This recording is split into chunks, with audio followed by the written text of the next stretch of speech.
Bom dia a todos que estão entrando, sejam muito bem-vindos. Vamos só dar um minuto para todos se conectarem e já começamos.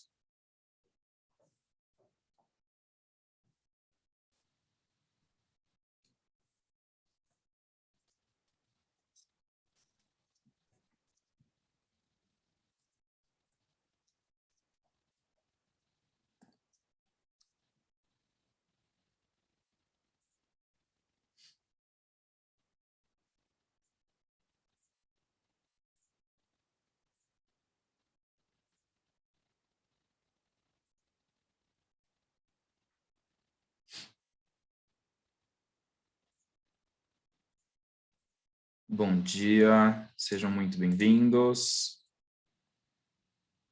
Ainda tem pessoal se conectando, mas para a gente não sair muito da nossa programação, vou dar início aqui à minha abertura.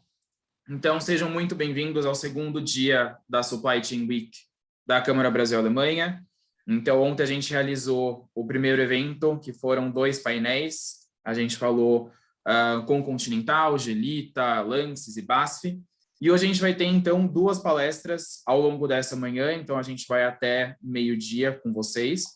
Essa primeira palestra vai ser sobre como a pandemia impulsionou a logística internacional. A gente está aqui com o Maurício da Windlog, já vou passar para ele se apresentar. Mas antes, queria passar algumas instruções bem rápidas em relação ao Zoom, para quem está participando pela primeira vez ou quem não está muito acostumado ainda com a plataforma. Aqui embaixo, na parte de baixo da tela de vocês, a gente tem o ícone de Q&A. São os 2 balãozinhos aqui.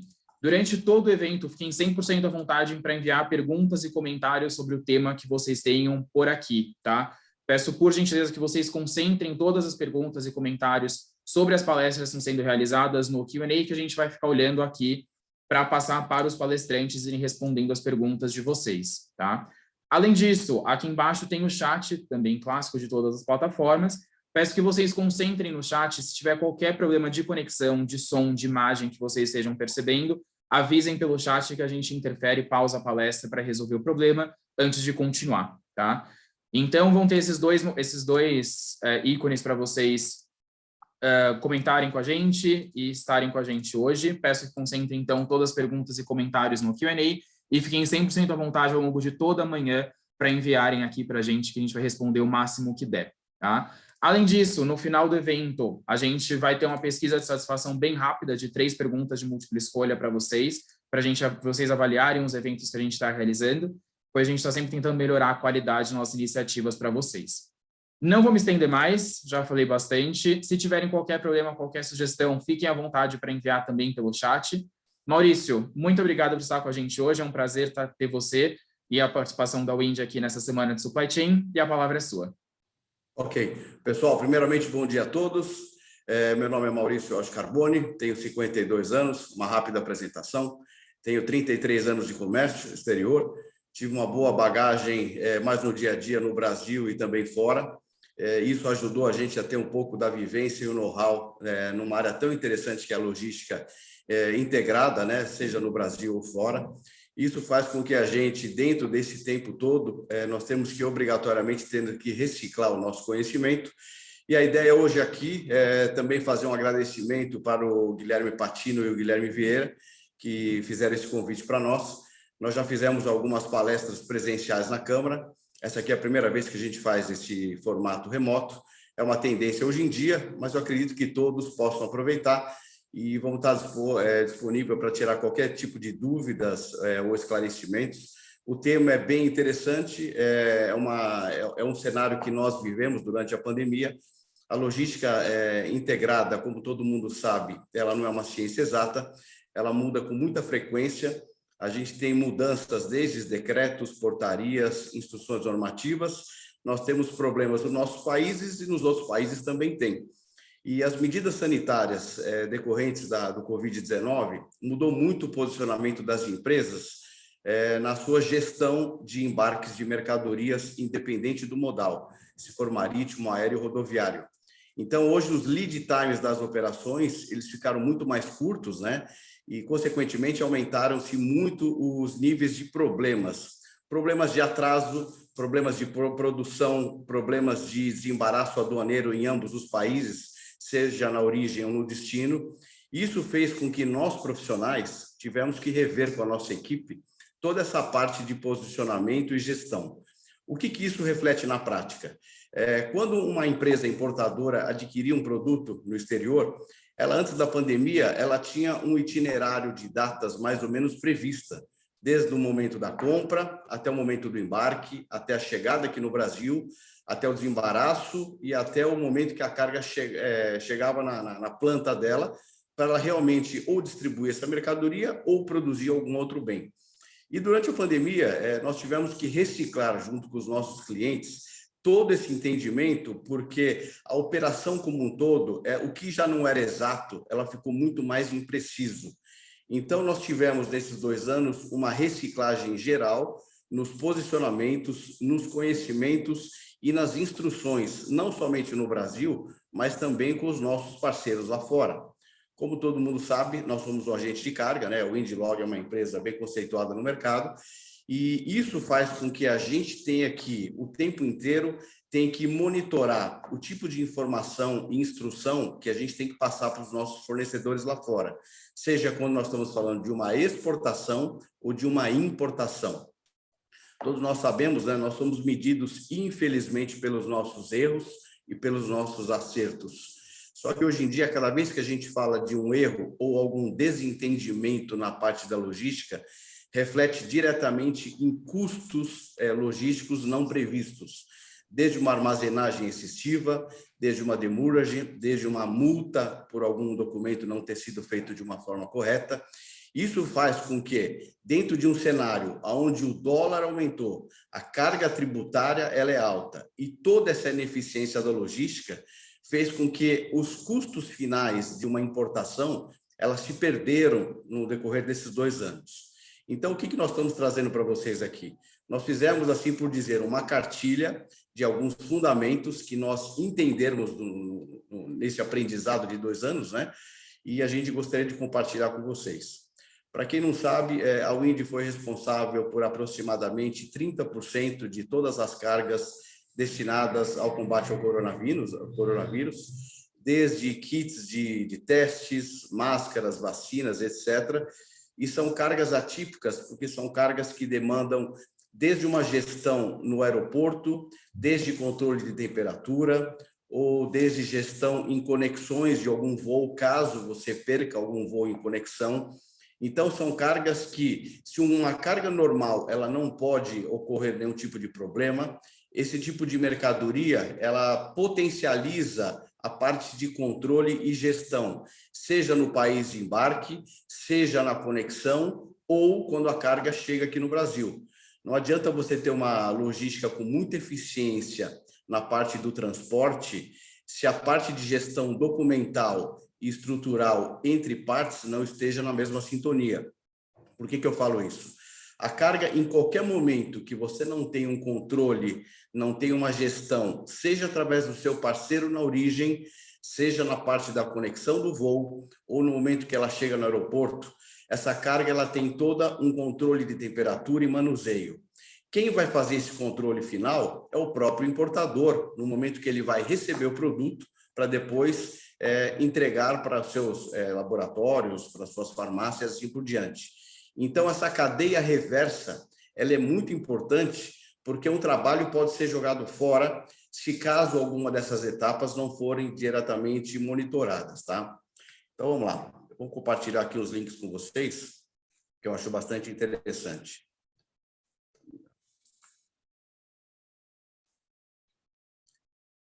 Vamos lá. Primeiramente, aqui uma breve passagem dos nossos slides iniciais, né? Essa primeira imagem aqui reflete um pouco a diversidade da logística.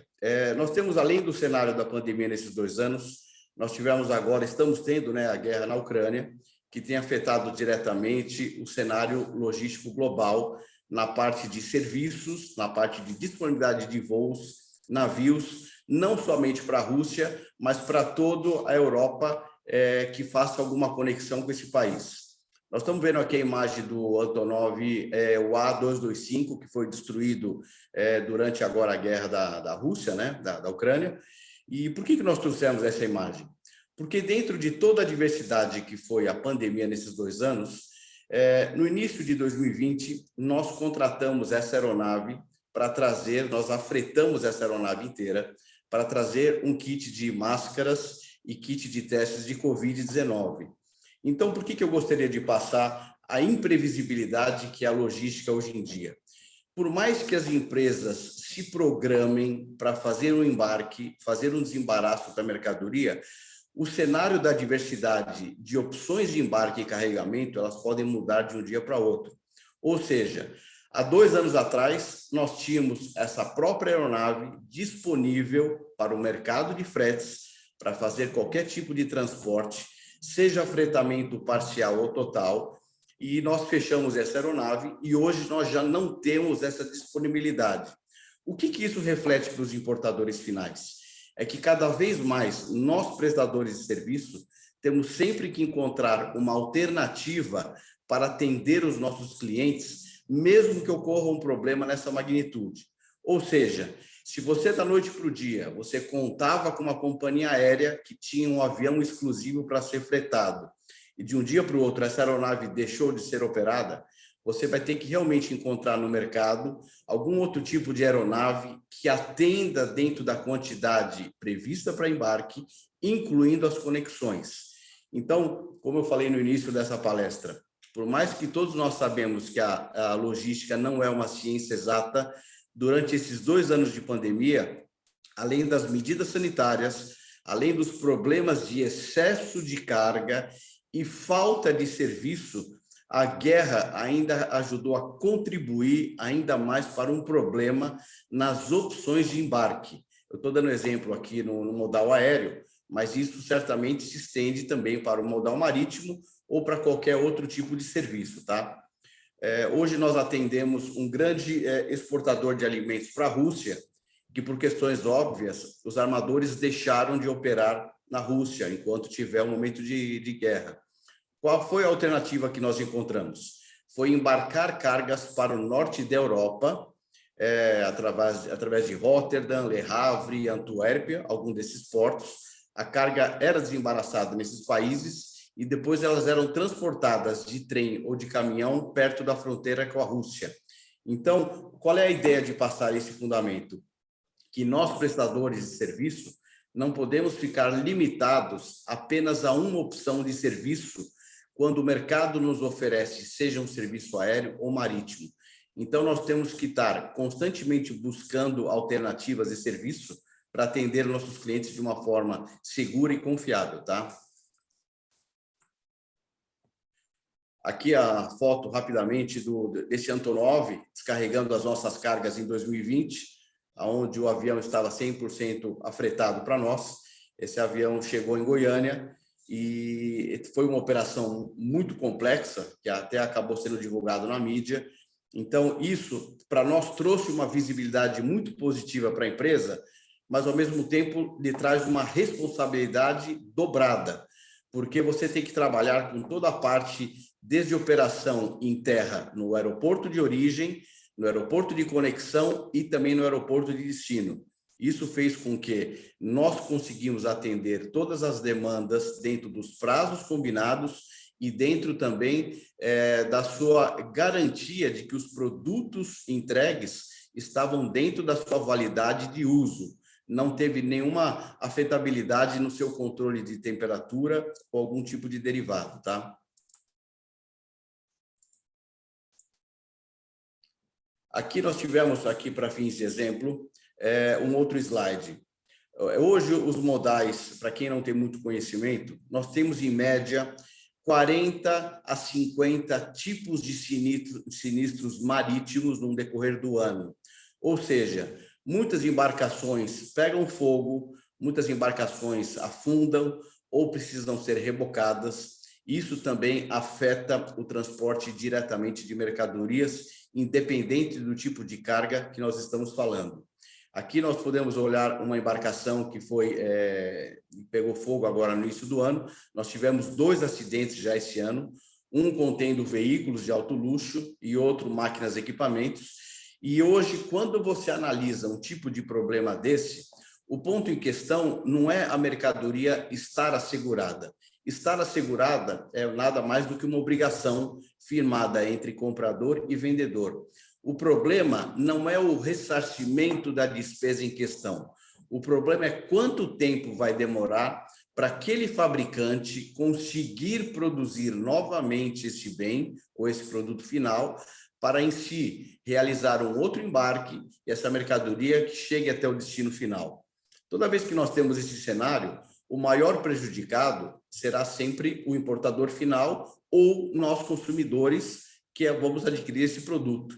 Então, hoje as empresas que cada vez mais estão surfando numa oportunidade do pós-Covid, assim por dizer, de estarem investindo nos seus crescimentos de novas oportunidades comerciais, novas vendas, você tem que trabalhar cada vez mais com controle muito acirrado com o teu fornecedor na origem, porque caso ocorra algum problema, o tempo que aquele fornecedor vai demorar para produzir novamente um produto similar e lhe entregar, isso pode ultrapassar facilmente de 4 a 6 meses, principalmente quando nós estamos falando de embarques provenientes da Ásia, onde qualquer viagem marítima é em torno de 30 a 35 dias. Se você fizer a logística reversa de quanto tempo essa mercadoria vai demorar para ser produzida, embarcada, isso é um negócio que tem que ser considerado também, tá? Então, essa aqui é a foto do navio, ele sendo carregado antes de ter o problema. Isso aqui é um navio roll-on, roll-off, onde as cargas elas entram rolando, né? Então, hoje a gente vê o seguinte, que a logística global, o mercado internacional, ele cresce em torno de 18% ao ano. Hoje, mais de 90% das cargas globais são transportadas através do modal marítimo. Então, nós tivemos um aquecimento muito grande no setor, com que, nesses 2 anos, nós tivemos uma disparada nos fretes internacionais, e isso acabou afetando diretamente as inflações ao redor do mundo. Por que isso? Porque quem que vai pagar toda essa, entre aspas, ineficiência da logística, independente da alta do dólar, independente da alta do frete, independente dos nossos custos que não são baratos, como armazenagem, transporte interno, todos esses valores vão ter que ser embutidos no seu custo final do produto. Então, hoje, além de todos esses atrasos que nós tivemos na cadeia, desde a cadeia produtiva, desde a cadeia de logística, desde a cadeia de descarregar, e ainda por si só nós estamos tendo aqui uma greve na Receita Federal, aqui no Brasil, né? E além das medidas sanitárias, isso faz com que as operações ainda se tornem mais morosas, se tornam mais lentas. Então, o lead time, que antigamente ele trabalhava com uma média da Ásia de 60 a 70 dias, hoje ele tem ultrapassado facilmente de 100 a 110 dias. E, às vezes, a empresa, quando ela não se programa dentro desse cenário, ela vai ter uma perda na sua distribuição e na sua venda para o seu consumidor final. E isso realmente vai comprometer o budget dela final dentro de uma expectativa financeira no decorrer de um ano, tá?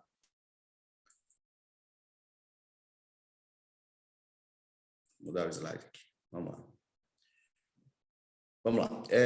Como é que nós oferecemos hoje o entendimento na parte logística para os nossos clientes, na parte de conceito, para que eles possam melhorar a integração, a gestão e a coordenação dos seus embarques, sejam de exportação ou importação, tá? O primeiro item, só um clique. O primeiro item, vamos lá. Pessoal, está carregando, se tiver alguma lentidão no sistema, alguma coisa, vocês me falam, tá? Bom, primeiro ponto, vamos lá. O melhor planejamento logístico considerando as maiores incidências de riscos, potencialização de problemas durante a pandemia. Como eu disse há pouco, hoje, o que você já fazia antigamente de um planejamento logístico através dos seus fornecedores, isso tem que ser feito hoje de uma forma muito mais profissional. O que não era permitido amadorismo em alguns setores anteriormente, hoje é inevitável em qualquer aspecto. As empresas, até uns 10, 15 anos atrás, elas não tinham, em alguns casos, profissionais de comércio exterior, e as empresas utilizavam profissionais de outras áreas para realizarem embarques de exportação ou importação. E hoje nós vemos que com todas as mudanças, não somente com a pandemia, todas essas mudanças que ocorreram no cenário logístico nos últimos anos, fez com que o planejamento seja fundamental para a sobrevivência.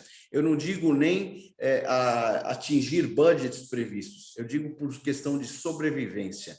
Então, hoje os planejamentos, além deles terem que serem feitos com maior confiabilidade dentro de valores previstos, nós temos que mensurar possíveis perdas ou possíveis atrasos para que aquela importação, o seu custo final, não, em vez de uma expectativa, realmente não vire uma grande frustração.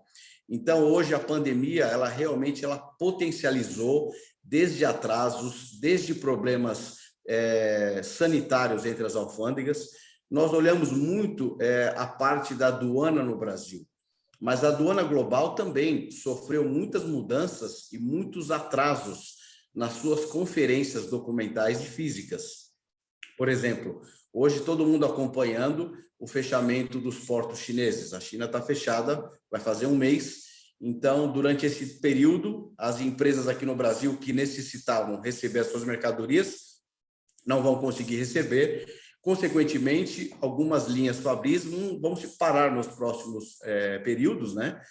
Tivemos notícia que a Volkswagen vai parar algumas linhas nas próximas semanas, decorrência de falta de peças. Então, o que acontece? Além da cadeia produtiva, as próprias medidas sanitárias dos países têm afetado diretamente os embarques e desembarques das mercadorias. Então, hoje, o que nós temos sugerido? Além do melhor planejamento, uma melhor conexão com o nosso fornecedor, independente do país de origem, para poder ter um entendimento melhor do tipo de carga que está sendo transportada e manuseada para que não ocorra nenhum problema. Todo mundo sabe que qualquer mercadoria, existe particularidades, desde armazenamento na fábrica, desde o transporte até o porto ou aeroporto, desde o armazenamento ou acondicionamento até o momento do embarque, assim como a descarga. Então, esse é um trabalho que esse planejamento tem que ser feito de uma forma muito mais profissional, seja no país de origem ou no país de destino, tá? Vamos lá. Atualização on-time das medidas sanitárias globais. Por mais que o Covid tenha feito, o Covid ele tem melhorado o seu posicionamento no mundo com relação à abertura e fechamento de aduanas, alfândegas ou restrições sanitárias. No entanto, cabe-se a nós, provedores logísticos, a termos que nos atualizarmos diariamente com relação a possíveis mudanças ou variações em documentações ou acessibilidade no momento que a carga está entrando ou saindo daquele país. Então, é extremamente importante não somente o transporte físico das mercadorias, e sim a parte documental. Todo mundo sabe que nós temos aqui no Brasil a nossa Anvisa, que ela é um órgão estritamente burocrático e lento, na maioria das suas vezes, e cada país também possui a sua Anvisa. Como cada país possui, entre aspas, a sua Anvisa, cada país possui a sua particularidade de controle na entrada e saída de mercadorias. Então, é extremamente importante que a empresa que está realizando os embarques ou desembaraços da mercadoria, ela tenha a obrigatoriedade de checar praticamente diariamente as mudanças, as exigências que aquele país tem feito na sua parte de liberações aduaneiras. Vocês imaginam, não adianta você ter um transporte físico com muita eficiência se o transporte documental não for na mesma velocidade, porque aquela carga ela vai chegar num determinado ponto, mas se algum documento, algum registro ou alguma certificação não tiver devidamente autorizada para entrar naquele país, aquela carga vai ficar retida e ela vai, além de gerar os custos de armazenagem, em alguns casos, quando a mercadoria é perecível ou quando a mercadoria tem controle de temperatura ou algum caso similar, você corre realmente o risco de você perder essa mercadoria em decorrência de não ter feito, além de um planejamento prévio, de não ter feito a atualização das medidas sanitárias atuais, as medidas sanitárias do momento. Isso é de extrema importância para que você garanta realmente uma eficiência no transporte, juntamente com uma autenticidade nos documentos que serão apresentados, seja numa alfândega de origem ou na alfândega de destino. É claro que, durante esse ano, as medidas sanitárias globais, elas estão sendo flexibilizadas, tá? Isso é uma realidade, mas isso não quer dizer que vocês têm uma isenção na parte burocrática. O cenário logístico de 2022 ainda vai ter muitas variáveis. Nós podemos hoje checar uma redução nos fretes da Ásia. Todo mundo sabe que nesses 2 anos os fretes sofreram um aumento de 700%, 800%, e em decorrência desse volume, agora eles estão retraindo, né, com uma certa velocidade. Então, nós nunca vamos ter os níveis de frete pré-pandemia. Isso realmente é um cenário meio que fora de qualquer realidade prevista. No entanto, acredita-se que para 2023 e 2024, através de novos investimentos no setor ou novas rotas de avião e navios no cenário internacional, possa realmente dar uma normalização nessa demanda excessiva que ocorreram nesses 2 últimos anos. Então, esse ano ainda vai ser um ano de ajustes na parte, seja de logística ou na parte de valores, e nós acreditamos que a partir de 23, 24, realmente nós possamos ter um cenário mais animador, não somente na parte de custo, mas na parte da flexibilização total de medidas sanitárias, tá?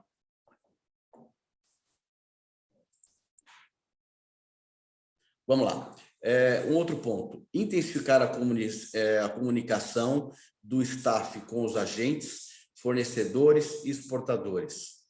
Eu sempre brinco nos meus treinamentos, né? Não adianta o profissional falar 3, 4, 5 idiomas e falar besteira em 3, 4, 5 idiomas. Por que eu faço questão de reforçar isso? A comunicação hoje, ela tem que ser muito mais assertiva, ela tem que ser muito mais de uma forma integral entre as equipes na origem e no destino, para que o entendimento de todas as etapas estejam feito em conformidade. Por que eu gosto de reforçar? Às vezes, algum profissional que esteja fazendo uma compra ou uma venda de mercadorias, ele pode sair de férias, ele pode ser desligado da empresa, ou ele pode ir para outro departamento, e nem sempre o profissional que assumiu aquele processo, aquele embarque ou aquela negociação, ele está a par de todas as particularidades que vêm sendo tratada desde o início da compra daquela mercadoria até o embarque da mesma. Então, hoje a comunicação é de extrema importância entre exportador e importador, juntamente com os agentes de carga contratados na origem e no destino. Quanto maior foi o link de todos que foram contratados para gerir esse processo, você diminui muito a margem de ter qualquer tipo de problema, seja na ordem documental ou na ordem operacional. Outro dia nós estávamos realizando um treinamento para alguns participantes da Fiesp e de outras câmaras, e foi constatado que uma mercadoria, quando ela é produzida numa fábrica, até o momento que ela é entregue em outro fornecedor em um outro país, em torno de 120 a 130 pessoas manuseiam fisicamente e documentalmente essa carga. O que isso significa? Que é potencializado muito algum desentendimento na ordem de papel e na ordem física que possa gerar algum tipo de problema durante alguma das cadeias logísticas. E toda vez que você ocorre isso, você não somente cria uma frustração, mas você automaticamente vai sempre tentar transferir a responsabilidade para alguém que possivelmente gerou esse problema. Nós não estamos aqui para querer passar a responsabilidade para algum setor ou para outro, mas todo mundo é cobrado por eficiência e toda vez que essa eficiência vira uma frustração, a cadeia logística reversa vai realmente sempre tentar achar um culpado. Então, toda vez que nós aumentamos a integração de comunicação entre todos os envolvidos, a gente aumenta realmente a chance de minimizar os problemas. A logística não é uma ciência exata, não tem como, por melhor que seja o prestador de serviço, por mais seguro que seja a alfândega no país de destino ou de origem, muitos fatores são incontroláveis. Toda a carga ela pode gerar desde sinergias internas ou externas que pode afetar a sua integridade física. Então, isso é inerente nós querermos ou não. Então, trabalha-se para que tudo seja feito de uma forma correta e profissional, mas mesmo assim, alguma coisa pode ficar fora de controle, que resulte diretamente em problemas e, consequentemente, perdas financeiras. Tá? Hoje, no Brasil, nós temos positivamente um investimento muito grande em infraestrutura interna, que isso não é divulgado na mídia. Isso, para nós, importadores ou exportadores, isso vai refletir nos próximos anos, porque quanto maior é a possibilidade no escoamento interno de mercadorias, maior vai ser não somente a nossa competitividade, mas como vai ser também o maior índice de oportunidades. A gente sabe que o Brasil que nós conhecemos do Rio de Janeiro, do estado de São Paulo e do Sul, não é o Brasil do restante do Norte e Nordeste, onde a acessibilidade é muito restrita. Então, toda vez que você tem um investimento interno dentro desse país, você naturalmente aumenta-se muito a possibilidade do escoamento de mercadorias e, consequentemente, oportunidades de novos negócios e investimentos. Hoje, todo mundo sabe que o mundo está dividido em 3 partes. Nós temos hoje a Ásia, a China particularmente, como a fábrica do mundo. A maioria dos setores de insumos, matéria-primas e produtos finais estão produzidos naqueles países por questões de incentivos e custos. Os Estados Unidos e a Europa estão mais centralizados na parte de serviços e na parte financeira, na parte de bancos e gestão financeira. E o Brasil hoje, como todo mundo sabe, o maior fornecedor de alimentos globais, né? O Brasil corresponde a 1/3 de tudo que se consome no mundo. Então, o Brasil, além do celeiro, o Brasil é um grande potencial de crescimento para a exportação de commodities e derivados. Então, hoje nós temos a Europa e os Estados Unidos, que depende da Ásia na sua parte de crescimento industrial, e a Ásia, por sua vez, depende do Brasil. Por que a Ásia depende do Brasil? Porque hoje o crescimento de um país depende exclusivamente que a sua população esteja realmente bem nutrida, bem alimentada. Então, hoje, o interesse da Ásia de vir investir tanto no Brasil é porque nenhum país cresce com a sua população com fome. Então, hoje o Brasil tem essa facilidade de ter crescimento, não é somente na parte de commodities, é na parte de máquinas, na parte de produtos finais, na parte de equipamentos. E isso traz uma oportunidade para nós, seja importadores, seja provedores logísticos ou derivados, de estar sempre buscarmos atualização de informação, porque o nosso crescimento ele é irreversível. Ele vai ter sempre novas oportunidades para serem desenvolvidas e para serem prospectadas. E, consequentemente, num curto espaço de tempo, os nossos números, e isso já vem refletido nos últimos tempos, vai refletir investimentos e melhorias para todos, tá? Vou mudar o slide aqui. Vamos lá. Outro item importante, o aprimoramento técnico constante da equipe operacional e comercial, rotatividade maior de funcionários. Há pouco eu comentei que o amadorismo cada vez ele é improvável na nossa área. No entanto, o que nós fizemos? Nós tivemos que investir constantemente em cursos e treinamentos à nossa equipe operacional, para que todos estejam realmente capacitados e com mais integração no conhecimento, seja no seu país ou no país no qual você esteja comprando ou vendendo mercadorias, para que você realmente ofereça um trabalho mais qualificado para o seu cliente. E a equipe comercial, por sua vez, você tem que ter uma integração muito maior entre o comercial e o operacional. Por quê? A figura do comercial no passado, que era uma pessoa que apenas prospectava negócio, hoje esse profissional, ele cada vez mais é uma figura extinta. O comercial de hoje, ele tem que ser muito mais técnico, ele tem que ser muito mais interagir, tem que ter uma integração muito maior com a equipe operacional, porque parte do sucesso da operação não está somente na venda, está entre o entendimento do que um produto ele precisa ser comprado ou vendido e juntamente isso ser transferido para a equipe operacional. Então, por que eu falo que durante a pandemia nós tivemos uma rotatividade muito maior de funcionários? É porque muitas empresas cresceram muito durante a pandemia e as empresas não têm hoje tempo para sair no mercado em busca de profissionais para realmente ensinar uma série de fatores básicos. Então, hoje, ficou mais barato contratar alguém mais caro. O que isso quer dizer?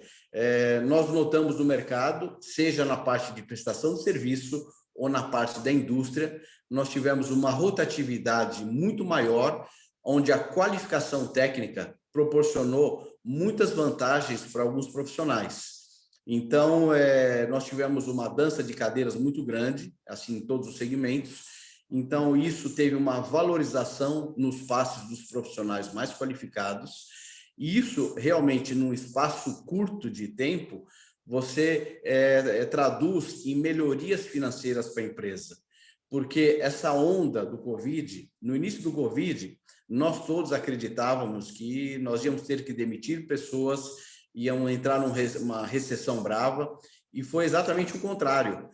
Nós tivemos que investir mais profissionais, investir mais em treinamentos, abrimos filiais, fizemos muito mais para atender os nossos clientes. Então, as empresas que se prepararam nesses 2 anos, elas, consequentemente, vão estar agora muito mais capacitadas a dar continuidade nesse crescimento pós-Covid.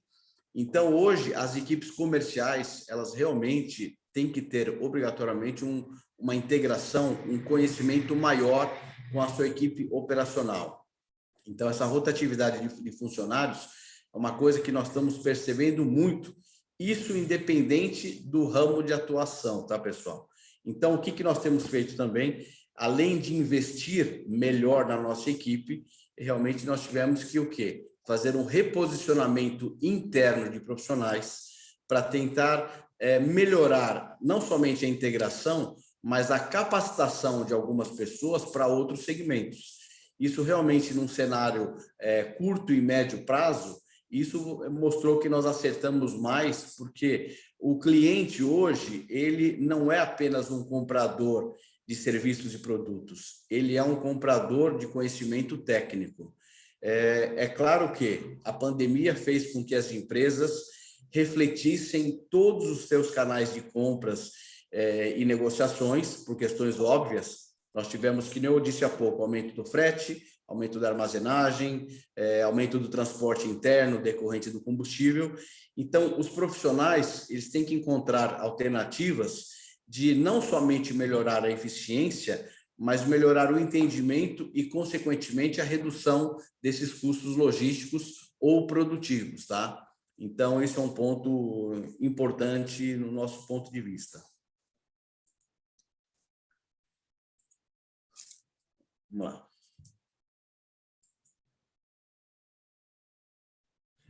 Vamos lá, tiram, voltam. Vamos lá, o outro item.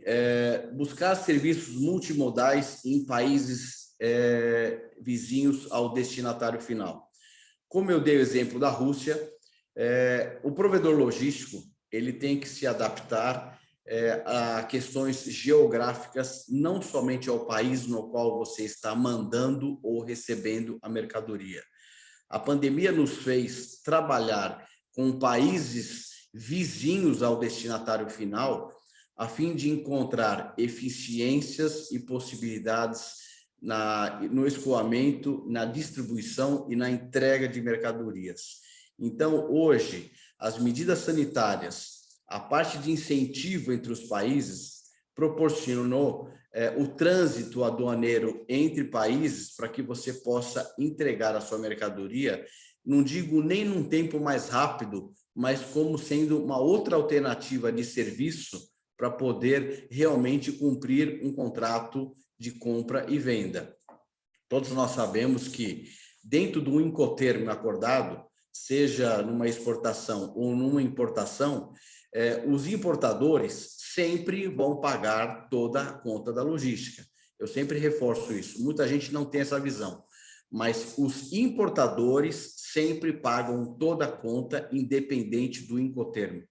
Se independente do Incoterm, toda a conta vai ser paga pelo comprador, ou seja, pelo importador, o provedor logístico ele tem que estar sempre buscando alternativas de trânsito em países vizinhos. Não importa se nós estamos falando da comunidade europeia, se nós estamos falando da América do Sul, da Ásia ou qualquer outro continente. Então, hoje cabe ao seu provedor logístico, dentro do conhecimento e da estrutura que ele tem nessas regiões, de estar sempre buscando alguma alternativa para que a mercadoria, dentro de toda a diversidade encontrada nesse período, ela realmente possa ter algumas possibilidades de serem ofertadas para o cliente final. A gente gosta sempre de deixar claro, nós nunca escolhemos nada, mas nós temos que dar alternativas de embarque e descarrega para os nossos clientes, para que eles optem dentro do menor custo, ou melhor prazo, ou menor prazo. Por que isso? Nem sempre a logística mais cara é a mais eficiente ou vice-versa. Geralmente, os serviços mais caros são os mais rápidos. Só que, às vezes, nós temos encontrado serviços mais caros, mas que fujam de um determinado processo burocrático aduaneiro, para que aquela mercadoria realmente evite algum tipo de problema de parar num porto ou no aeroporto e realmente encontre uma outra alternativa para chegar no seu destinatário final. Então, é muito importante isso, trabalhar com transportes multimodais. Multimodais seria a utilização, seja de um modal marítimo aéreo ou de um marítimo e rodoviário, seja através de 2, 3 ou 4 países. Hoje a legislação já permite trânsito aduaneiro entre países, somente para que a carga cruze até a entrega no destino final.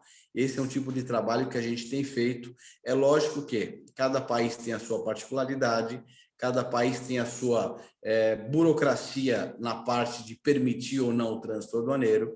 Isso é um trabalho que tem que ser feito juntamente com o teu prestador de serviço, tá? Um outro ponto que nos deu muito aprendizado durante essas cargas voltadas para o Covid-19, tá?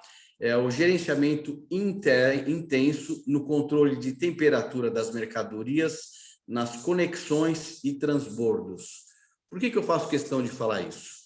Toda vez que você trabalha com uma mercadoria perecível, uma mercadoria controlada, ou alguma mercadoria que exige um manuseio específico, a margem de erros ou de atrasos em conexões, ela tem que ser zero. Por que eu estou comentando? Durante os primeiros embarques de pandemia, onde o cenário estava muito aquecido, para fins de exemplo, teve uma das cargas que nós perdemos uma conexão quando ela estava vindo da China. Em vez dela pegar um voo, ela acabou perdendo esse voo em Hong Kong para vir para cá, e essa carga ficou quase 3 dias parada na conexão. Por mais que a carga tinha um gelo seco dentro dela, realmente afetou a temperatura dentro das caixas. Nós não tivemos acesso a essa mercadoria em Hong Kong, e quando ela embarcou depois de 3 dias com destino a Guarulhos, essa mercadoria, quando chegou aqui, ela não estava estragada, mas ela perdeu a potencialidade do seu gelo seco. Então, por mais que a carga ela não estava estragada, o importador final, o laboratório, por questões éticas eu não vou citar o nome, ele recusou o recebimento dessa mercadoria, porque existia uma chance desse produto estar fora da sua especificação. Então, é a mesma coisa que você compra um produto que teve uma queda de energia no supermercado, aquele produto ficou 10, 12, 15 horas com a geladeira desligada, vai ter uma grande probabilidade de afetar a sua integridade e a sua validade. Então, qual foi o trabalho que nós fizemos? Trabalhar com margem e com o acompanhamento intenso da nossa equipe na origem e da nossa equipe no transbordo, para que, no eventual perda de voo, a nossa equipe entrava no circuito para fazer a substituição do gelo seco ou a troca das embalagens necessária para que aquela carga não sofresse a sua autenticidade, a sua garantia de aproveitamento. Então, é muito importante, nesse tipo de mercadoria, a gestão prévia com a sua equipe técnica no porto ou no aeroporto, para que, num eventual cancelamento, num eventual atraso ou numa perda de uma conexão, a sua equipe tem que estar muito bem preparada para realmente agir, para que a carga, independente do prazo que ela vai ter que ficar naquele ponto, ela realmente possa embarcar para o seu destino final com a sua integridade assegurada. Ou seja, o produto chegue aqui dentro da especificação exigida para o consumo final. Então, isso foram outros fatores que também nós tivemos que potencializar durante a pandemia. Então, pessoal, nós trouxemos aqui 6 apontamentos que, com a nossa modesta experiência, ajudou muito a minimizar os problemas na parte da cadeia de logística integrada. É claro que, nos próximos 1, 2 anos, muita coisa deve mudar aí, não somente no transporte, mas na parte da legislação e na parte dos quesitos de segurança e burocracia, para fins de impostos. Para quem não se lembra, as cargas do Covid, por exemplo, teve um decreto que nós tivemos a isenção total dos impostos. Então, isso é umas medidas que os governos adotam em caráter emergencial, que é a isenção ou exclusão de impostos por determinado período. E toda vez que isso acontece, você naturalmente fomenta mais negócios e, consequentemente, você sempre quando vai ter mais negócios, você vai ter mais oportunidades de compra e venda da mercadoria, mas é inerente ao nível de problemas também. Quanto mais, é estatística, quanto mais você aumenta a quantidade de negócios, você potencializa a margem de problemas também. Então, vai sair mais vitorioso nessa luta que realmente tiver com um aproveitamento técnico, operacional, com maior qualidade, tá? Então, são esses 6 pontos, eu estou dentro do meu previsto, que seria 1 hora. Gostaria de abrir algumas perguntas, algumas dúvidas. Eu acho extremamente interessante para quem está no dia a dia da logística. É lógico que os clientes que nos ensinam muita coisa. Por quê? Por mais que nós temos um conhecimento na parte de transporte, documentação, etc., cada mercadoria exige um envolvimento obrigatório do prestador de serviço na atualização, seja no manuseio, seja no armazenamento, seja no transporte e assim por diante. Então, a nossa área ela é muito interativa, porque nós nunca podemos nos confortar com o tipo de conhecimento que nós temos. Então, a gente tem que buscar o conhecimento o tempo inteiro, tá? Tempo integral. Deixa eu ver as perguntas. A crise... Vamos lá, Marcelo Juliano.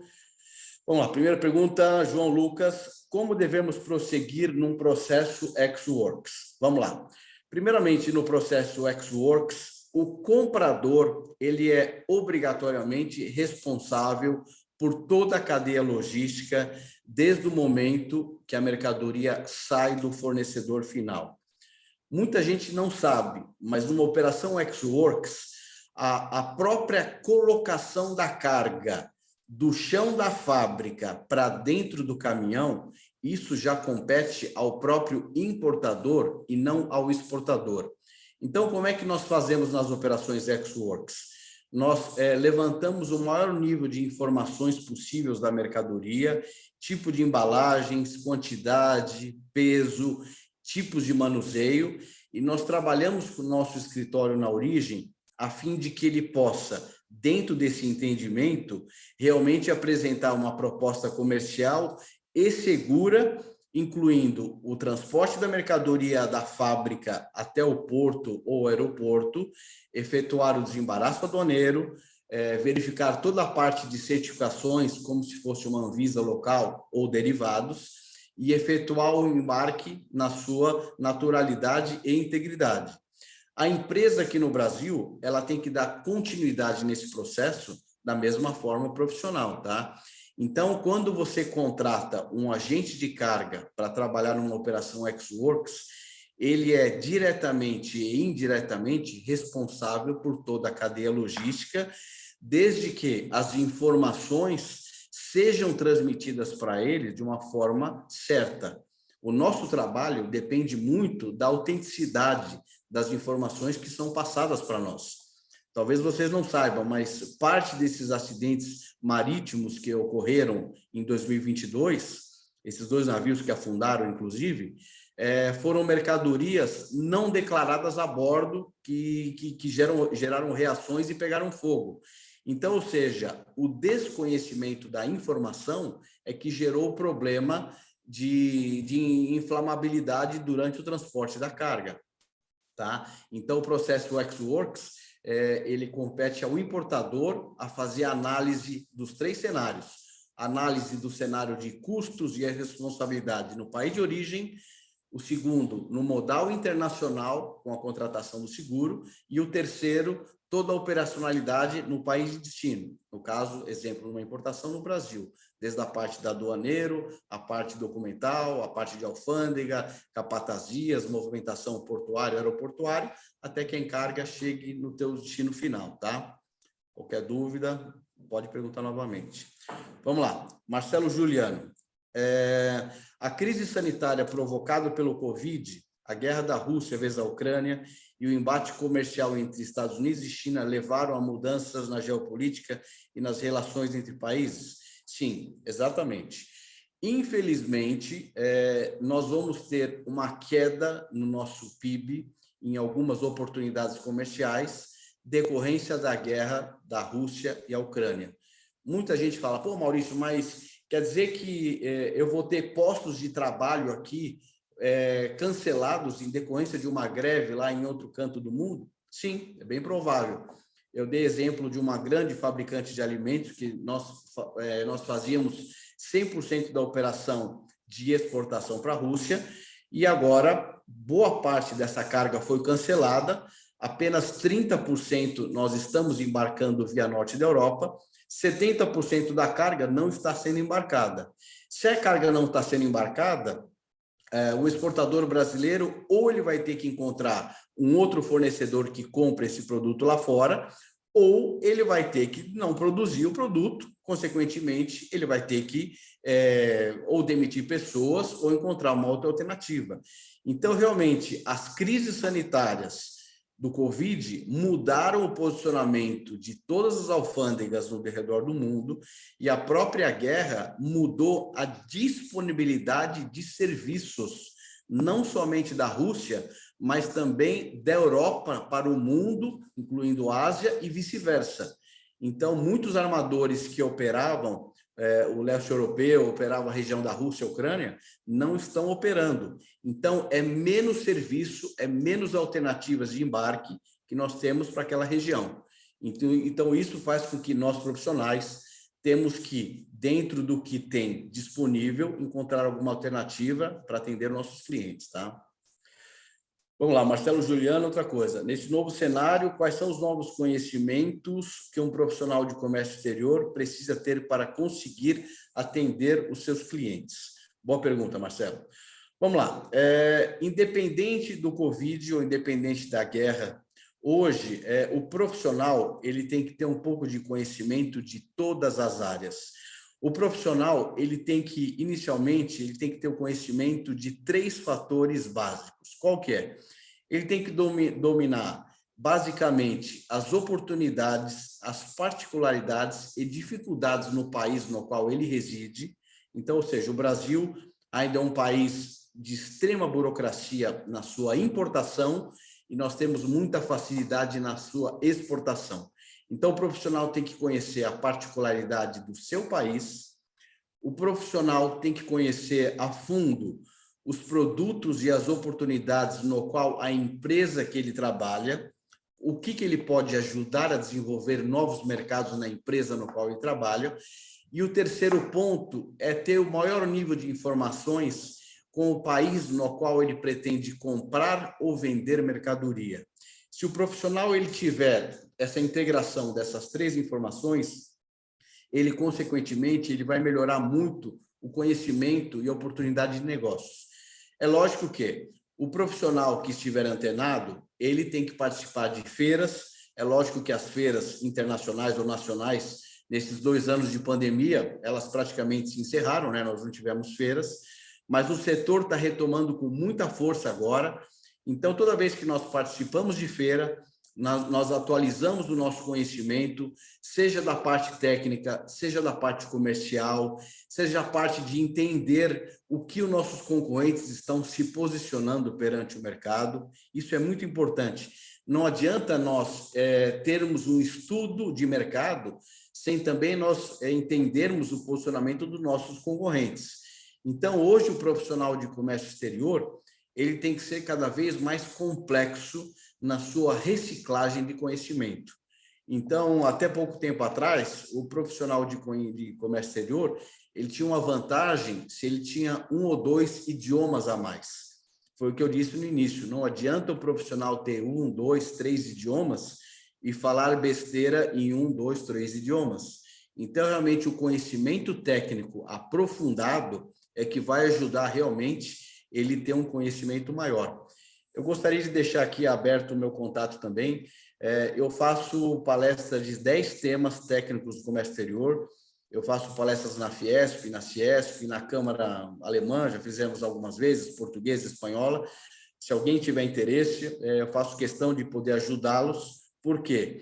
Quanto melhor a qualificação técnica dos nossos clientes, maior é a facilidade do nosso trabalho. Quanto melhor a informação chegar para nós, menor a chance de dar algum tipo de problema, tá? Vamos lá. Anônimos atende uma outra pergunta. Muitos produtos foram isentos de impostos. Isso atrapalha, de alguma forma, o custo final de um produto? Veja bem, o Brasil, ele automaticamente, nós temos uma barreira na nossa importação. O Brasil, ele permite você importar qualquer produto, mas quando nós analisarmos a carga tributária, os órgãos anuentes envolvidos, isso não deixa de ser uma barreira. Então, quando o governo concede provisoriamente ou não a isenção de alguns impostos, o Brasil é composto por impostos federais, que ele é o mesmo em território nacional, os impostos estaduais, que é o ICMS, onde cada estado tem a sua alíquota, e o imposto municipal, que é o ISS. Cada cidade aplica o seu. Então, dentro dessa conjuntura de 3 impostos, os estrangeiros, os gringos, assim por dizer, eles têm muita dificuldade de entender por que o Brasil tem um sistema tributário tão complexo e tão difícil de ser entendido. Então, hoje, se nós tivéssemos uma carga tributária baixíssima, realmente nós iríamos importar muito mais produtos, mas, consequentemente, nós poderíamos realmente gerar um problema na nossa indústria local. Então, o que muita gente não percebe hoje no Brasil é que, mesmo com a carga tributária altíssima que o Brasil tem, o Brasil está hoje passando por uma desindustrialização silenciosa. O que isso quer dizer? Nós estamos cada vez mais produzindo menos e, ao mesmo tempo, importando mais. Se nós estamos importando mais, quem que ganha com isso? O governo, porque arrecada mais impostos, o empresário, que realmente vai pagar mais impostos e vai vender mais produtos. Nós, consumidores finais, vamos ter mais oportunidades de escolha de produtos, mas, por sua vez, muitos postos de trabalho vão ser eximados decorrência disso. Então, hoje, os impostos, ele atrapalha de certa forma, mas o Brasil ainda possui um certo controle para realmente não prejudicar ainda mais a nossa indústria, tá? Então, as medidas hoje provisórias na parte de redução total ou parcial são feitas mediante a esse controle. Talvez vocês não se lembram, mas uns 6, 7 anos atrás, nós tivemos a queda de imposto praticamente zero do aço, porque como nós tivemos aqui um monopólio e um aumento muito grande nas alíquotas do aço, o governo deu uma medida provisória de isentar o imposto do aço. Para quê? Para que os empresários começassem a importar mais aço e forçar diretamente a pressão que o preço do aço no mercado interno caísse. Isso realmente fez efeito. Então, o posicionamento do governo, muitas das vezes, é feito mediante ao cenário econômico momentâneo em determinado segmento, tá? Vamos lá. Qual a diferença entre FOB e FCA em uma exportação? Vamos lá. Boa pergunta, João. Primeiramente, o Incoterm, para a gente poder dominar o Incoterm, nós primeiro temos que entender quais são as modalidades de embarque aplicada para cada Incoterm. Então, nós temos os modais marítimos, aéreos e rodoviários. O FOB, ele é aplicado somente para o marítimo. E o FCA, ele é aplicado para o aéreo, marítimo e rodoviário. Ele é aplicado para ambos. Então, quando uma empresa vende FOB, exportação, no caso, seria exportação marítima, aonde o exportador, ele é responsável por o quê? Por produzir a mercadoria, deixá-la devidamente embalada, ele é responsável por transportar a mercadoria até o Porto de Santos, só para facilitar o entendimento, ele é responsável pelo pagamento de todas as taxas portuárias, como capatazias, BLFI, etc., mais o desembaraço aduaneiro, e ele é responsável, inclusive, até o momento que a carga for colocada a bordo dentro da embarcação. Todo esse custo logístico envolvido é de responsabilidade do exportador. Não é que ele vai pagar porque ele é bonzinho, ele vai ter que embutir esses valores na sua venda ao importador final. Lembra que eu disse no início do treinamento? Quem escolhe o Incoterm numa transação internacional é sempre quem está comprando. Ou seja, sempre o importador que determina o Incoterm que ele quer utilizar. Então, se a empresa está fazendo uma exportação, FOB é porque o importador sinalizou esse Incoterm na sua transação, tá? Então, o exportador é responsável por toda a gestão no país de origem até o momento que a carga for colocada em boa ordem dentro da embarcação. A partir do momento que a carga estiver a bordo em boa ordem, cessou nesse momento a responsabilidade do exportador, cabendo a quem? Ao importador a responsabilidade do pagamento do frete internacional e o pagamento e a contratação do seguro internacional até o porto de destino. E o FCA, como ele atende às 3 modalidades, quer dizer, free carrier, no caso marítimo, ele pode ser qualquer local acordado entre partes.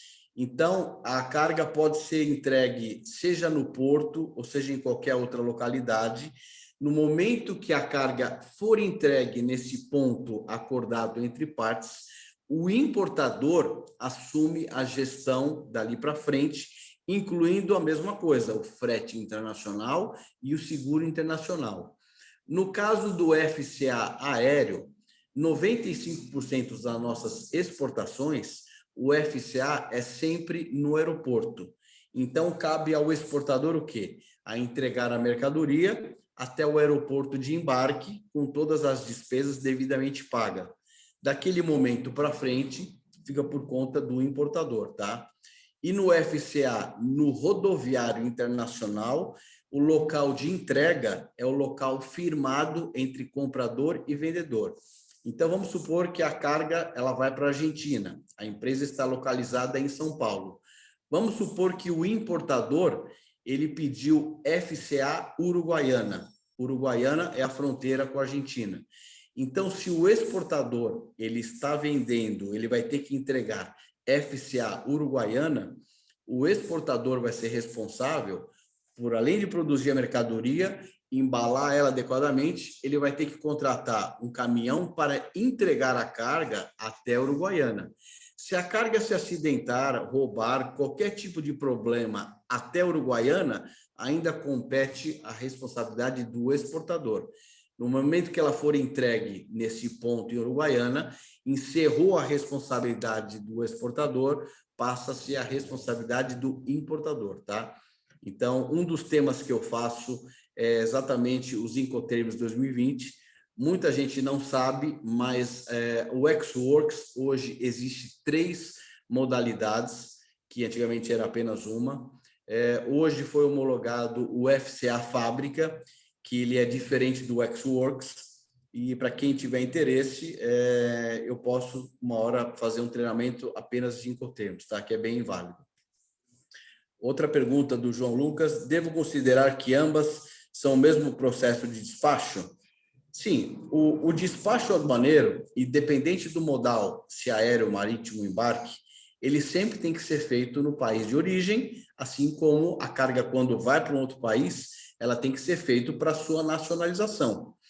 Quando nós estamos falando de uma exportação brasileira, a carga, quando ela é feita o despacho aduaneiro, nós estamos desnacionalizando a carga, tornando uma mercadoria estrangeira.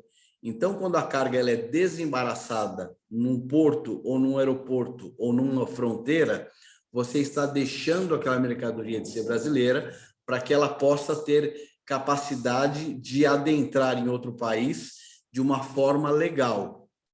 Um outro ponto que eu gostaria de reforçar a todos: quando nós estamos falando da nossa importação, veja bem, da nossa importação, quando a carga chega no Brasil, independente se ela está vindo de avião, de navio ou de caminhão, por mais que a carga esteja consignada em nome da empresa de vocês, enquanto essa mercadoria não for nacionalizada, ela não é da empresa, ela está sob o poder do Estado, está sob o poder do governo.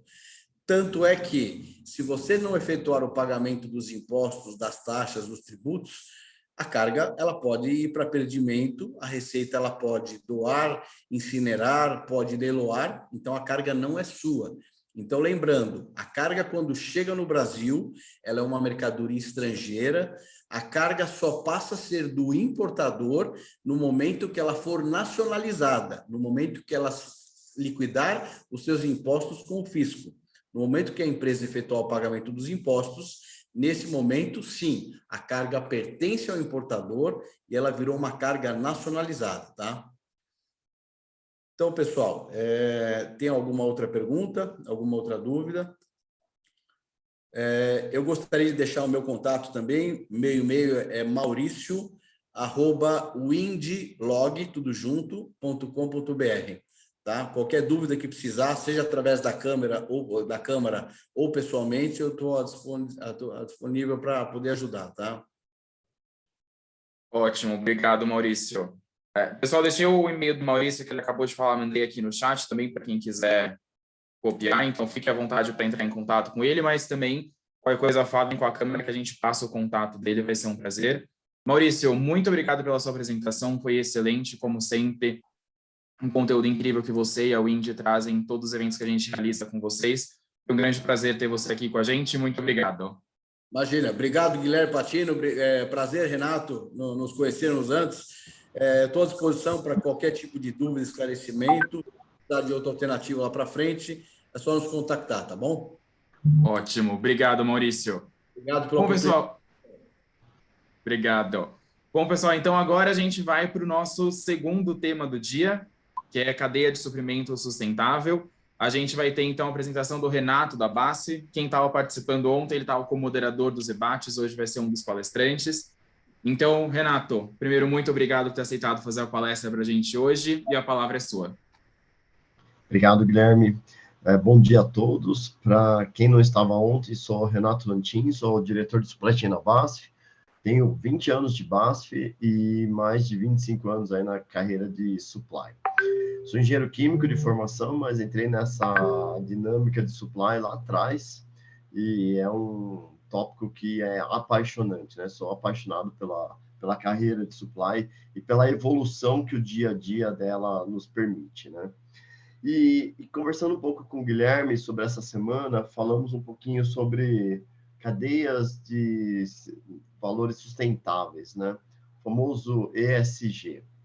E é um tema super novo para a carreira de supply, né? Para quanto que o supply está envolvido, inclusive com uma empresa grande como a BASF, que globalmente e corporativamente vem falando muito de ESG, mas nas nossas oportunidades do dia a dia, eu fiz esse questionamento para nós há um tempo atrás e começamos a discutir qual o nosso papel nesse importante tópico dentro do conceito corporativo.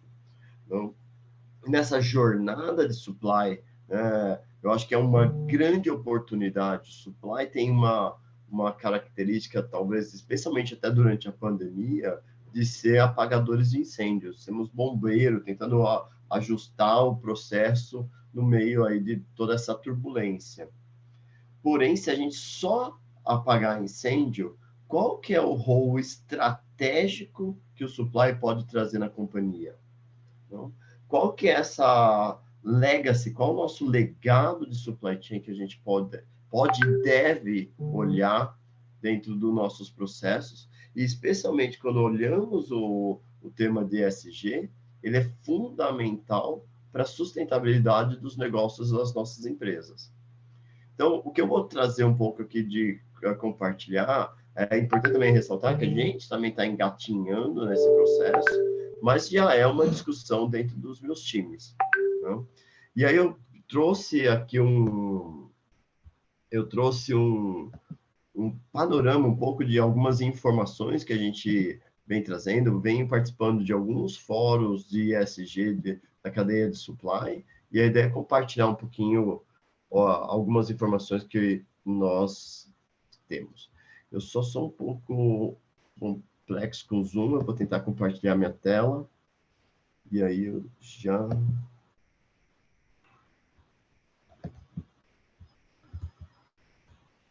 Só um minutinho.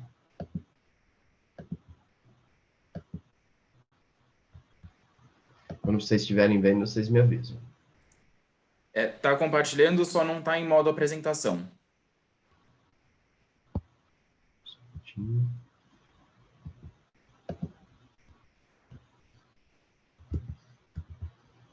Vamos tentar de novo.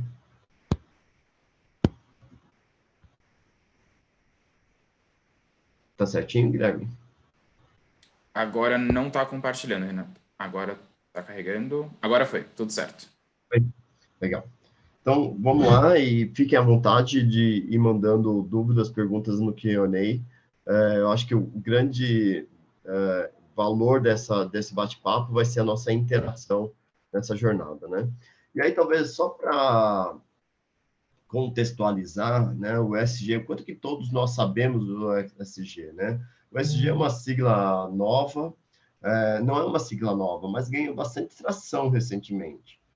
Hoje o tema tem se consolidado de uma prática essencial e requisito básico para qualquer empresa se manter no mercado no longo prazo. Porém, se você pesquisar, pouco se fala como o supply chain é estratégico e pode colaborar, né, nesse processo diretamente seu core para os negócios.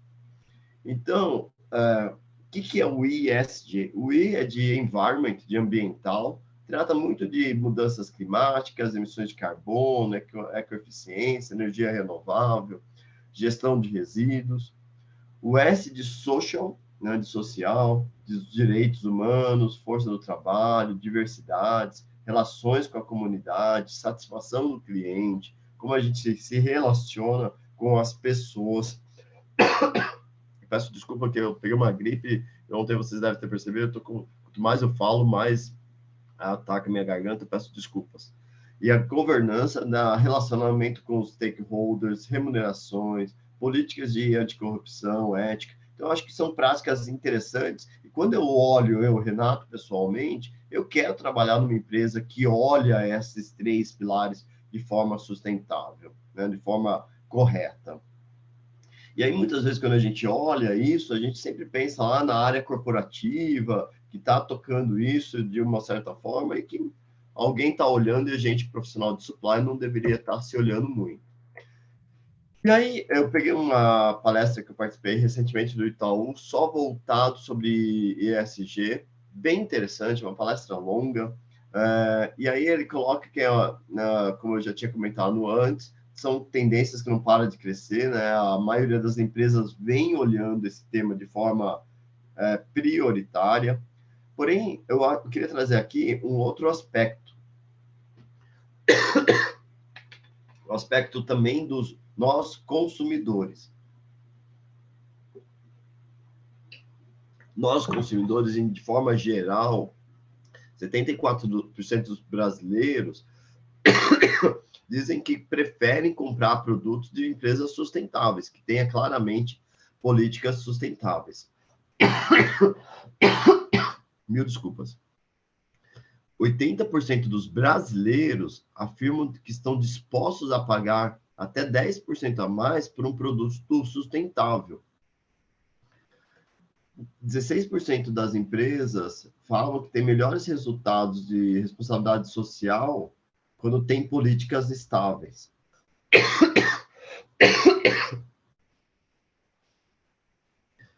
Produtos anunciados como sustentáveis têm crescimento quase 6 vezes mais rápidos.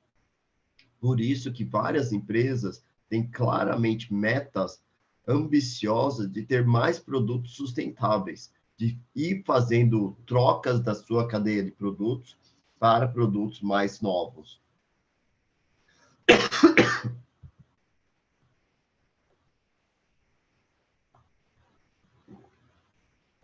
E aí, eu queria refletir com vocês, né, como que a gente pode traduzir isso dentro da cadeia de supply chain. Eu estava olhando ainda hoje cedo uma pesquisa da McKinsey que mostra que 70% dos executivos de supply não tem nenhuma ação prática para ESG. Se o tópico é core para as empresas, para a sustentabilidade da empresa, e a área de supply chain é uma área estratégica, será que a gente não está perdendo nossa oportunidade de ter um papel relevante nessa jornada também? Será que nosso foco vem sendo muito mais apagar os nossos incêndios em vez de olhar estratégias que possam ser relevantes? E aí, com isso, minha sugestão é o que eu venho fazendo com meus times: determine seu baseline, suas metas. Nós estamos discutindo claramente, dentro das minhas áreas de atividade, onde eu tenho oportunidades de supply, e eu posso comentar algumas ações já implementadas ali na frente. A gente tem como dirigir, como estimar ideias criativas dentro da cadeia inteira de valor. A gente vai discutir um pouquinho quantas oportunidades temos, inclusive não só de carbono, como muitas vezes a gente pensa em ESG como redução de carbono, e nem sempre é dessa forma. Quais outras alternativas nós temos? E para tema seguir realmente como uma prioridade, ponha a ESG como as metas dos seus times. Deixa isso claramente como um papel. Em termos práticos, a gente tem que pensar em quais ações nessa jornada de ESG Supply tem um papel importante aí. E a ideia agora, um pouco nesses 2 próximos slides, eu quero mostrar um pouco para vocês algumas iniciativas interessantes que a gente pode e tem oportunidades de estimular e talvez não só estimular, mas demonstrar para a empresa ou a conexão das atividades de ESG com as nossas atividades de supply. Quando nós olhamos todo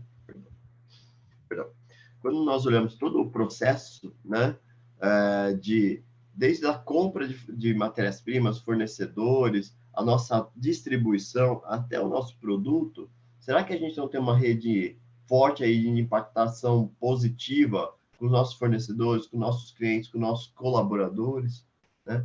Quanto de nós, líderes de supply, estamos olhando a comunidade relacionada, que é onde nossos escritórios ou nossas fábricas estão. Seguramente, a sua empresa deve ter alguma ação com a sua comunidade local. Será que nossos profissionais de supply não tem como se engajar um pouco mais nessa comunidade e trazer algo social ali para essa empresa? A palestra anterior falou bastante sobre comércio exterior. Olha quanto tema de línguas, que quase todo profissional de comércio exterior fala um outro idioma, que tem ali uma experiência. Quanto disso nós podemos trazer para a nossa comunidade? Essa rede para trabalharmos, compartilharmos soluções, esse tópico não vai dar para fazer sozinho, a gente tem que fazer em conjunto. Uma das coisas que eu venho fazendo é, junto com os nossos fornecedores, especialmente com os nossos clientes, discutindo esse tópico.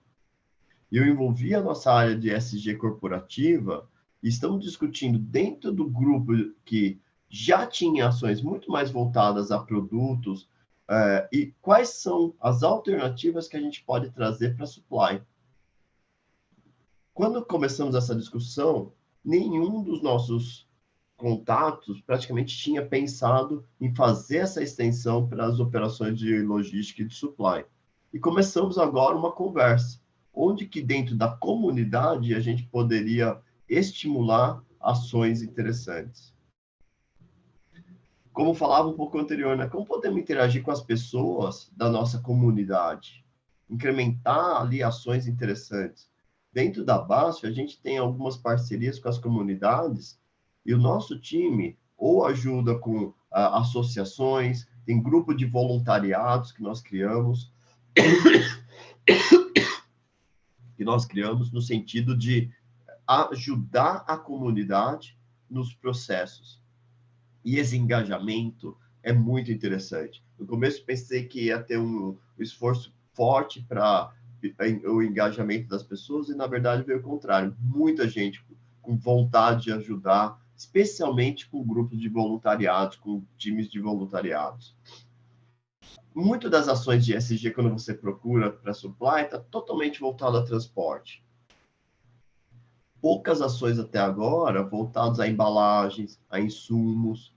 Que outras alternativas, além de transporte, a gente pode ter? Que isso me conecta com o próximo tópico que a gente vai falar, que provavelmente vocês já escutaram, e não sei quantos de vocês, seria até interessante compartilhar aí no chat, quantos de vocês já estão trabalhando com a economia circular. O que seria a economia circular? O processo antigo nosso, né, que era tira produtos de recursos naturais, faz as extrações de matérias-primas, a produção e descarta praticamente. O que é a economia circular? Eu vou lá, pego uma matéria-prima, reciclo ela e ela volta para o meu processo produtivo de uma forma interessante. Eu vou dar um exemplo de pallets. Quantos de nós hoje estamos reaproveitando pallets? Provavelmente vários. Quanto que a gente conecta isso com a economia circular conectada a um ESG? Toda a quantidade de papelão, de papel e de insumos aí de embalagens nós temos hoje envolvidos nos nossos processos, tanto de compras de insourcing como de entregas. Será que ali não temos alternativas para reciclagem, para coleta sustentável desses produtos? Muito das ações, quando começou a falar de economia circular, estavam voltados a produtos. E a gente vê hoje, um dos grandes tópicos da economia circular é do plástico. E tem várias ações dentro da cadeia de supply que hoje eu estou totalmente conectado ao time de economia circular da BASF, que tem uma vertente forte para a redução do impacto do plástico no meio ambiente e que a gente tem ali a alternativa de suportar o processo de forma efetiva, até gerando ele sendo mais eficiente. Porque muitas pessoas têm muito conhecimento técnico, mas ali a nossa expertise de supply, como fazer esse processo ainda mais eficiente na dinâmica logística, tem grandes oportunidades de contribuição. E com isso, eu queria fomentar o como fomentar o ESG no supply chain, né? Educar e engajar os colaboradores. Se a gente não discutir, se vocês não discutirem com seus times o que é o ESG para supply, vai ser difícil. Vai vir como uma meta corporativa, como algo distante das nossas oportunidades de contribuição. E eu acho que isso é fundamental. Esse, para mim, é o principal papel atual nosso, líderes de supply. Engajar e educar. Para nós também é novo esse tema. Como fazer compras responsáveis, né? Será que estamos ali olhando e focando ações em redução de CO2? Como que eu estou olhando a minha malha logística? Quais as oportunidades, não só de redução de frete, mas de CO2? Em 2021, nós revisamos toda a malha logística da BASF. Dentro do meu time, com suporte de outra diretoria, revisamos todo o nosso network design. E dentro de vários softwares, o que nós usamos hoje, que é um da Coupa, ali a gente consegue claramente identificar qual é o impacto de CO2 nas nossas cadeias, na nossa revisão no nosso network design. Isso é uma ação básica e clara e fácil hoje de ser analisada. Eu estou aumentando ou diminuindo quando eu faço esse network, eu faço essa revisão? Que alternativas eu tenho para buscar reduções da cadeia de CO2? Outras discussões que nós estamos tendo com alguns transportadores, será que tem outra forma de caminhão de transporte? Por exemplo, hoje eu já tenho implementado pequeno caminhão elétrico para entregas baixas. Estamos trabalhando num piloto, um caminhão movido a gás, GNV. Que outras alternativas também devemos trabalhar, como comentava lá atrás, em conjunto com os nossos parceiros, em conjunto com os nossos fornecedores, que possam trazer alternativas interessantes de um impacto positivo na cadeia sustentável. Produção de forma mais eficiente. Será que estamos medindo a nossa quantidade de reduções de consumo de água, reduções de lixo, quanto que eu emito de CO2 dentro da cadeia produtiva? Dentro da quantidade de reduções de lixo, quando começamos esse trabalho na área administrativa, foi impressionante a quantidade de redução de consumo de papel, por exemplo. A pandemia ajudou muito nesse processo, trabalhando de casa. Mas antes já da pandemia, nós tínhamos claramente ações básicas de será que preciso realmente de toda essa impressão? Será que eu tenho ali a oportunidade de reduzir meu lixo no meu dia a dia? Outras ações, como implementar energias renováveis nos seus processos. Tem várias coisas, quando eu olho dentro do ESG, eu vejo claramente que nós temos, dentro do ESG, nós não estamos no mesmo patamar de ações. Quando eu penso em governança, seguramente na maioria das empresas, especialmente aqui na Câmara Alemã, nós estamos muito fortes. Já tem ações concretas, consolidadas de governança. Somos empresas éticas, somos empresas responsáveis, tem códigos antitrust. Será que estamos nos mesmos patamares já de ações de social e de environment? Então, eu acho que o grande lance aqui é consolidar e olhar numa visão completa, não só separada, né, do processo. Especialmente nas cadeias de supply, nossas oportunidades não estão só em transporte. Devemos sim olhar dentro de casa, dos nossos fornecedores, especialmente com as nossas pessoas. Outro trabalho que nós fizemos, com o tema da pandemia e com o aumento do home office, a gente fez quanto que eu reduzi de emissão de CO2 de pessoas que se movimentavam, que hoje se movimentam menos.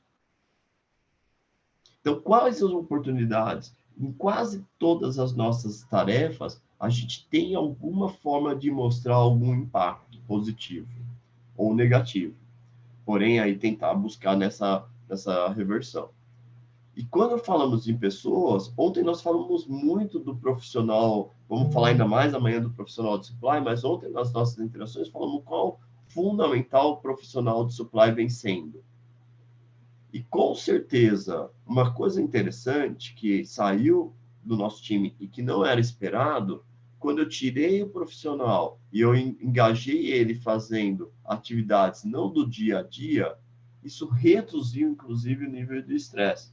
Porque ele não está só na revisão ali especialmente nos últimos 2 anos, de tarefas críticas de orquestrar toda essa dinâmica que vem sendo a cadeia de supply. Isso é interessante porque eu consigo dar também para os nossos times uma olhada diferenciada que também tem outras coisas interessantes que o profissional de supply pode contribuir. Era isso que eu queria compartilhar. Eu acho que a gente também vem engatinhando nessa jornada, mas é um tema interessante que cada um de nós podemos pensar. E eu estou extremamente interessado em trabalhar com as associadas aqui da Câmara Brasil-Alemanha e como a gente, como profissionais de supply, consegue construir uma cadeia de valor demonstrável para a empresa nos tópicos de ESG. Minha pergunta para vocês, faz sentido para vocês também? O que vocês hoje estão trabalhando nessa cadeia? Ótimo. Obrigado, Renato. Pessoal, até se quiserem respondendo, comentando um pouco do que vocês têm feito nas suas empresas pelo chat ou pelo Q&A, fiquem à vontade. Eu vou aproveitar esse tempinho. A gente tem 2 perguntas aqui, Renato. A primeira é do Carlos, que ele fala: as mudanças para um supply chain sustentável visando a economia circular estão sendo avaliadas por métricas financeiras e sendo incorporadas as metas de equipe? Hoje a gente ainda está numa etapa anterior dentro da base de não colocar como meta financeira, muito mais como uma meta de engajamento, uma meta de envolvimento. É difícil ainda, a gente ainda tem que setar a base do SG dentro do profissional de supply. E aí, paralelamente, o segundo step seria adicionar metas financeiras. Dentro da base tem claramente metas financeiras associadas ao ESG, como monetização do carbono, como redução do CO2. Então, agora, eu acho que pensando no profissional de supply, eu acho que a gente ainda está numa etapa anterior. Quais são as nossas contribuições nessa jornada? Ótimo. Tem uma pergunta da Ana Carolina, que é: como vocês mediram a redução de CO2 de profissionais que não estavam se movimentando durante a pandemia? Isso é bem interessante. Nós temos a Fundação Espaço Eco, que é uma fundação da BASF, e ela consegue hoje estimar, tem calculadoras de CO2, que a gente já usava isso para estimar dentro do uso de fretes, e ali eu vejo a média das pessoas que tem lá de população que sai por exemplo, grande parte dos nossos colaboradores eram do grande ABC aqui de São Paulo e que se desloca até São Paulo nos escritórios. E a gente fez ali uma simulação de quanto que isso reduziu. Né? E é interessante porque a gente começa a conectar de uma forma, quantas voltas ao mundo eu dou, quantas árvores eu poderia deixar de cortar. Então, tem métricas interessantes e, com certeza, a área de sustentabilidade da sua empresa tem facilmente como ajudar nesse cálculo. Ótimo. A gente tem uma pergunta de uma pessoa que mandou como anônimo. Redução de resíduos, água, emissão de CO2 é um olhar crítico nos tempos atuais para qualquer organização. Sem esse olhar, é impossível ser certificado em qualquer ISO. Na verdade, acho que era mais um comentário, acho que não uma pergunta. Mas você concorda? Quer comentar? Ele fez um ponto interessante. Eu participei, inclusive, de um curso. É um tópico que vem me dando muita curiosidade. Eu participei, inclusive, no começo desse ano, de um treinamento sobre SG, especificamente para supply, e tem alguns no mercado. E tem vários selos hoje que você pode se conectar ao tópico de SG, como reduções de consumo de waste, de água. Então, é real, e tem algumas certificações hoje que são pré-requisitos para você conseguir obter e que estão conectadas ao ESG. Ótimo. A gente tem uma pergunta do Sérgio, que ele está perguntando qual software que vocês usam para redução de CO2. A gente não tem... vou dividir a resposta. Quando eu faço network design, que esse é um impacto grande, porque eu estou medindo toda a minha movimentação de carga, tanto do inbound como outbound, nós usamos o software da Copa, o antigo Llamasoft, para transporte. Quando eu falo de CO2 em total, dessa forma, aí eu não saberia responder, porque quem me suporta nesse tema é a nossa área de Fundação Espaço Eco e de sustentabilidade da BASF. Ótimo. E, por enquanto, a última pergunta, que é do Marcos. Se as guerras na Europa e na África têm algum impacto nesse desenvolvimento de ESG na cadeia de supply chain? Excelente pergunta. Sim, é difícil dar a resposta certa, mas eu tive em algumas discussões interessantes. Recentemente, eu estava discutindo com o presidente global da Stolthaven, um exemplo. Tive num jantar com eles 2 semanas atrás, e várias empresas elas vêm colocando investimentos em energia limpa. Então, um exemplo, principal investimento da Stolt no Brasil vai ser num porto de green ammonia e hidrogênio verde. Então, tem muito investimento nesse sentido, especialmente com o tema da guerra na Rússia e Ucrânia, que o grande cerne é combustível, né, energia fóssil. Existem diversas discussões na indústria química alemã, na indústria alemã, não só na indústria química, na indústria alemã, de como acelerar ações para você mudar o seu footprint de energia. Então, toda essa green, energias renováveis, eu pessoalmente acredito que vai ganhar uma velocidade ainda maior do que talvez tinha antes da guerra, né? Até pela necessidade. Então, eu vejo já várias plantas verdes aí sendo discutidas no sentido de você diminuir a sua dependência de energia fóssil. Sim, com certeza. Até comentando um pouco da Câmara em si, o tema de energia, sustentabilidade, hidrogênio verde mesmo, é um tema que está muito em alta já há um tempo, acho que durante a pandemia ele cresceu bastante, e é um tema que a Câmara tem feito muitas iniciativas sobre. A gente tem um departamento de sustentabilidade que tem abordado muito esse tema, que trabalha até junto com inovação, é um departamento único, porque os dois temas são muito interligados. Então, se alguém tiver interesse em saber, entra no nosso site, tem uma parte lá só de inovação e sustentabilidade, que a gente está realizando uma série de iniciativas abordando esse tema de energias renováveis, principalmente hidrogênio verde. Então, acho que é algo que nem o Renato comentou, que as empresas alemãs elas estão crescendo muito, estão discutindo muito. Então, vai ser um prazer ter a participação de vocês nas discussões que a Câmara está organizando também. Então, fique à vontade para dar uma olhada no nosso site. Se tiverem qualquer dúvida, podem falar comigo também, que eu repasso internamente para a área responsável. A BASF também é a única que está muito envolvida em todos esses eventos de hidrogênio verde, energias renováveis que a gente tem feito.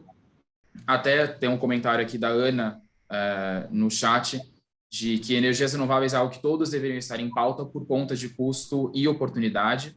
Então, acho que está bem alinhado com o que o Renato estava falando. E, inclusive, formação dual na Câmara. Isso mesmo, Ana. A gente tem um departamento de formação profissional também, que tem aumentado os cursos de formação dual relacionados a energias renováveis. Então, a gente tem um curso atualmente que está também disponibilizado no nosso site. Quem quiser saber mais, dá uma olhada lá.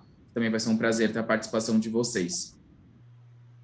Bom, pessoal, alguém tem mais alguma pergunta? Fique à vontade para enviar. Marcelo mandou mais uma aqui. Pode falar, Renato. É um tópico, eu acho que o grande, talvez, objetivo de hoje, né, Guilherme, é realmente, eu acho que nós, dentro da cadeia de supply, temos um papel importante, não só deixar dentro do grupo de sustentabilidade, dentro do grupo de desenvolvimento de produtos. Eu acho que o profissional de supply que não estiver envolvido dentro dos tópicos de ESG vai estar um profissional obsoleto no curto prazo. É fundamental esse tópico. Com certeza, com certeza. Tem uma pergunta do Marcelo aqui que ele acabou de enviar, que ele fala: no Brasil ainda usaremos o diesel como principal fonte de energia para o transporte de mercadorias por alguns anos. Como vocês analisam o mercado de crédito de carbono para compensar essas emissões? Não é minha área específica, mas outro dia eu estava falando com um grande amigo meu da BASF e que trabalha esse tópico, e inclusive foi pós essa palestra do Itaú. Eu acho que vai ganhar ainda tem pouco monetização real de carbono, mas eu acho que vai ter um boom rapidamente nesse tópico. Eu vejo um exemplo, o próprio Itaú tem uma estrutura gigante falando sobre monetização de carbono, investimentos, e onde ele põe hoje investimento, o driver de liberações de crédito de investimentos do Itaú estão ligados a empresas que têm ali ações claramente de ESG em redução de CO2 ou monetização. Então, eu acho que até o próprio tema, como a gente falou agora recentemente, da guerra, vai aumentar isso daí. Agora, um ponto talvez que eu olharia uma mirada diferente, o Brasil tem uma grande oportunidade, porque nós já temos uma base de energia renovável interessante. O nosso exemplo, mesmo o nosso combustível, ele já tem uma parte interessante, tanto no diesel como biodiesel, de uma energia renovável, com o biodiesel dentro do diesel e dentro da gasolina, com a inclusão do etanol. Então, a gente tem ali um dos grandes beneficiários, aí, uma grande oportunidade que a gente não poderia perder essa jornada é o Brasil. O Brasil já tem um frontrunner interessante nesse processo de já um footprint desenhado. Ótimo, com certeza. A gente tem muito potencial, né? Exatamente. Muito bom. Acho que por enquanto não temos mais perguntas, então, Renato, queria te agradecer por mais um dia da Supply Chain Week, pela sua apresentação, foi ótima. Acho que o objetivo da segunda parte de hoje era realmente levantar mais essa discussão sobre ESG e sustentabilidade em supply chain. É um tema que tem crescido bastante nos últimos anos, até em discussões da Câmara mesmo de logística, compras e supply chain no geral. É um tema que tem crescido, acho que ainda tem muito para ser discutido, muito para crescer ainda por aqui, então com certeza a gente vai ter ainda mais discussões, mais eventos e painéis e palestras sobre esse tema. Mas, Renato, muito obrigado, foi excelente a apresentação. Queria agradecer a todos os participantes também, espero que vocês tenham gostado. Obrigado pela interação, pela participação, pelas perguntas, foi muito bom. E queria relembrar que amanhã a gente tem o terceiro e último dia da Supply Chain Week. Então, amanhã teremos 2 painéis sobre avaliação e monitoramento da cadeia de suprimentos e sobre o profissional de supply chain do futuro. Então, que já foi um pouco discutido até ao longo desses 2 dias, de como o mercado tem mudado, de como a área de supply chain tem mudado, mas amanhã a gente vai ter um painel só sobre esse tema, discutindo mais a fundo o que está sendo esperado do profissional de supply chain daqui para frente. Então, espero contar com a participação de todos amanhã e muito obrigado, gente. Um ótimo dia para vocês e até amanhã. Um abraço. Bom dia. Tchau.